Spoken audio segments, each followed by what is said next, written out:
Hello, Teacher Andrea here, and I am an online ESL teacher with Magic Ears.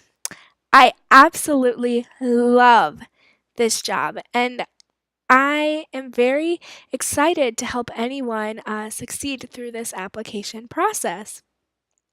So, one of the most common questions I see on the Facebook Q&A page is, what is a CV?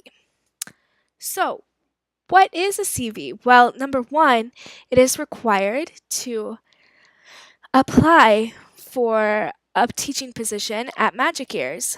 Number two, a CV is basically a fancy way of saying resume. So there are a few key differences, but in this situation, those differences don't really matter.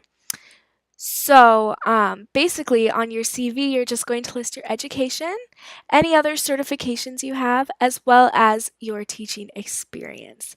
So I'm going to show you a few example CVs, what it should look like and what it shouldn't look like. And yeah, and hopefully we can get your CV to pass that first step. So here I have my CV from my day job.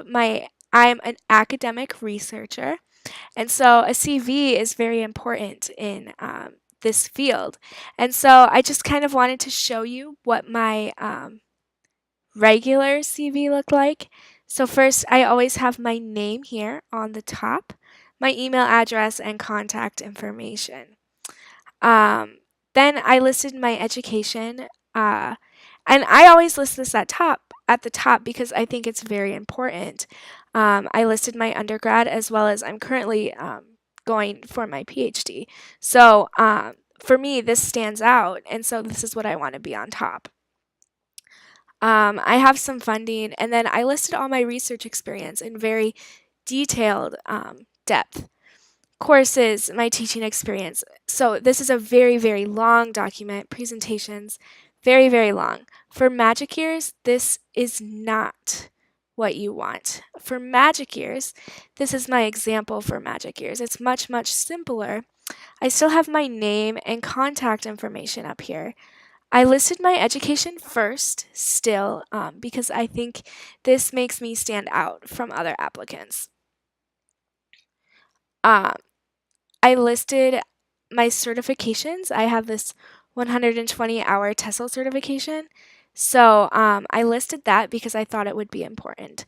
And then finally, this is where it's really, really, really important for Magic Ears.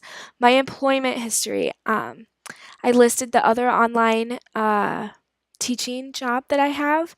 I listed my current job. I don't really have a teaching capacity in this job.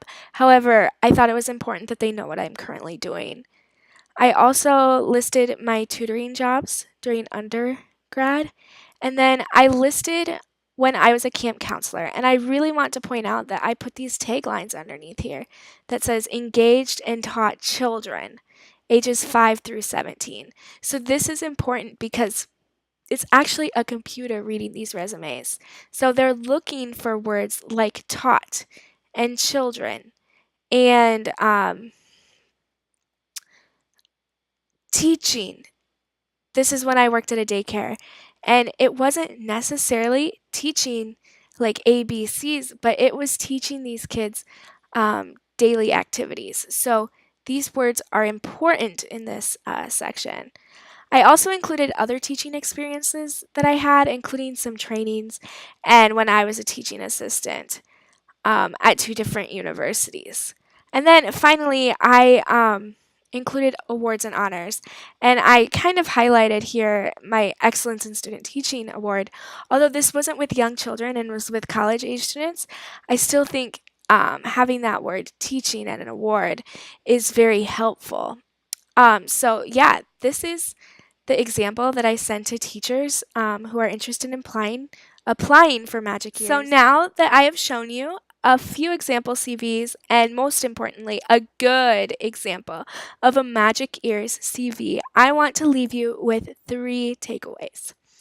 Number 1, make sure that you include all teaching experience. So, as you saw on my CV, I have never formally taught young children in a classroom.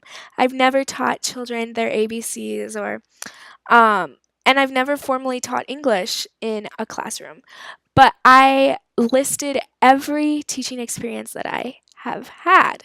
So I listed my TA experiences in college and grad school. I most importantly listed being a camp counselor. I was not formally teaching, but I was teaching children every day outdoor skills and life skills. I listed working at a daycare.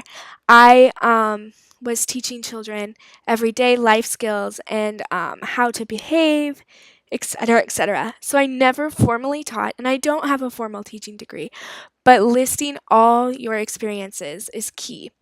So for you, this might be homeschooling your children, even raising your children, volunteering at the Boys and Girls Club, maybe teaching vacation Bible school, volunteering in your child's classroom.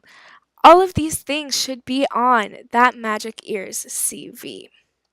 Number 2, make sure that you use those keywords. Teach, taught, tutored, children, kids, all of those things. Those are the words that this automated software is looking for. And these are the words that will make a difference at this step. And number 3, keep it short and sweet. No need to go into the details that were on that first CV that I showed you. Keep it short and sweet for that computer to read. Keep the formatting simple, and you will be good to go. So I hope these tips have been useful for you. And I am very excited for all of you who are looking to apply to Magic Ears. I want to encourage you to join the Q&A page on Facebook, as a lot of people there can help to answer your questions. I frequently hang out there to help out new applicants. Second, if you would like a mentor throughout this process, I recently went through this, and I would be more than willing to help you out. Feel free to contact me via Facebook Messenger, and feel free to use my referral link in the description to apply to Magic Ears. Thanks for sticking it out, and I hope this was helpful. Goodbye!